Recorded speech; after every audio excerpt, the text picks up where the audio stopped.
Perang jangan berhenti. Perang harus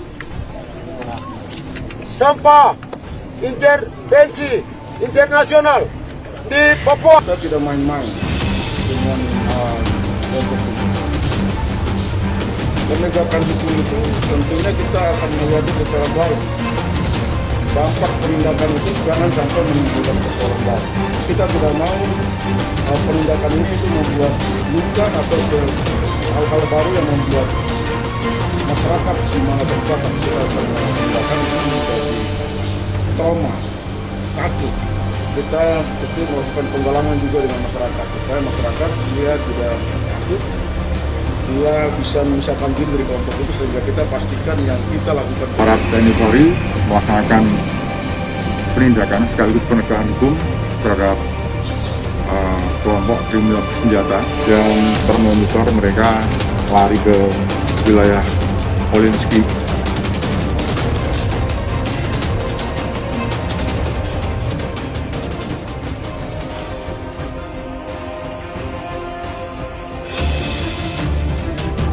Ini dia identitas KKB terlibat kontak tembak di Ilaga, Satgas Nemangkawi. Ada 3 kelompok teroris. Kelompok kriminal bersenjata atau KKB kembali berulah lagi sehingga terlibat kontak tembak dengan TNI Polri di daerah Ilaga, Puncak, Papua. Satuan Tugas atau Satgas Nemangkawi pun sudah mengantongi identitas KKB yang saat ini sudah ditetapkan sebagai organisasi teroris tersebut.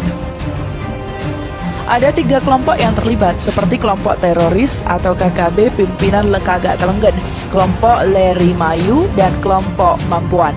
Kata Kasatgas Humas Nemangkawi Kombes Pol M. Iqbal Al-Kudusi.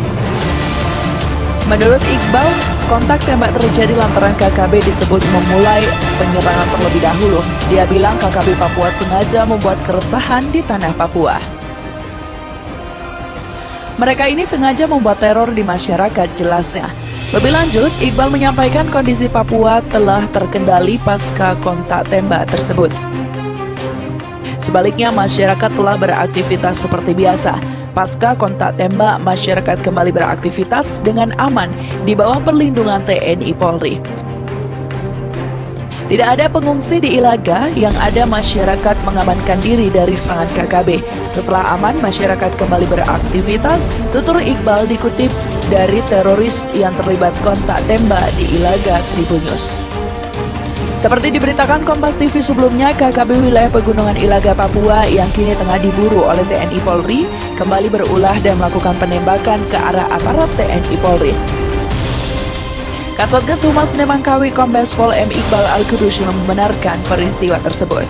Telah terjadi kontak tembak antara TNI Polri dan kelompok kriminal bersenjata atau KKB di Kampung Kimak, Distrik Ilaga, Kabupaten Puncak, ungkap Iqbal. Ia menyebutkan bahwa ada sebagian masyarakat yang mengamankan diri menuju kota Ilaga karena takut akan kelompok teroris KKB yang melakukan serangan di posko aparat. Saat ini TNI Polri sedang melakukan pengejaran dan meningkatkan keamanan di sekitar kota Ilaga, tanda setia. Kelompok kriminal bersenjata bukanlah musuh yang harus ditaklukkan.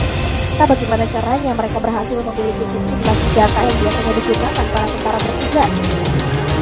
Dengan senjata itu, maka mereka melakukan beberapa aksi beringas untuk menekan warga Papua dan juga para TNI yang bertugas. Aksi itu lantas buat TNI gerak. Akibatnya TNI bahkan mengabarkan melibatkan komando pasukan khusus. Diketahui Kopassus yang dikenal memiliki kemampuan khusus seperti bergerak cepat di setiap medan, menembak dengan tepat hingga pengintaian. Dan salah satu tugas Kopassus adalah membunuh pemimpin KKB Egyanus Kogoya. Tak tanggung-tanggung, pasukan anti teror juga diluncurkan guna memberantas KKB di Papua. Mereka adalah pasukan Satuan Penanggulangan Teror 81 atau Satgul Tor 81. Usut punya usut, mereka adalah pasukan siluman Kopassus TNI AD. Bahkan, dari wawancara dengan salah satu sumber yang tak ingin disebutkan, penerjunan Satgul Tor 81 itu berdasarkan perintah Presiden Joko Widodo.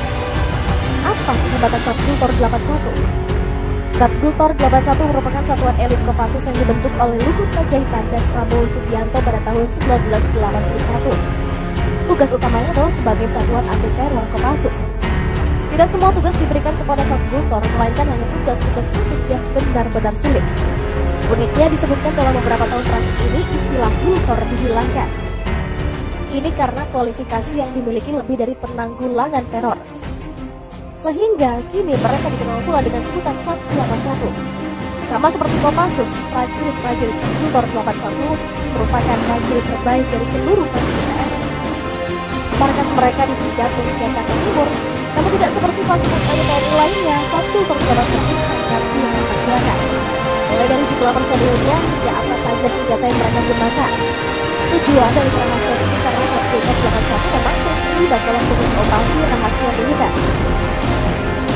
Jadi jika personil 181 diturunkan, berarti sudah ada ancaman tingkat tinggi yang bersikap kompleks dengan tingkat kesulitan tinggi sedang terjadi di Indonesia. Apalagi personil 181 biasa bergerak dalam lini kecil tapi berdurasi cepat, bukan hitungan jam tapi menit. Kasus lain yang pernah ditangani personil 181 diantaranya mengatasi teror bom Pisang dan Tamrin pertengahan Januari 2016 lalu. Lalu menanggulangi kerusuhan di Makobrimob Kelapa II pada pertengahan Mei 2018 lalu. Walau begitu, hingga berita ini diturunkan, tidak ada pernyataan resmi dari apakah benar 181 benar-benar diterjunkan untuk memburu pimpinan KKB Edi Kogoya di Papua.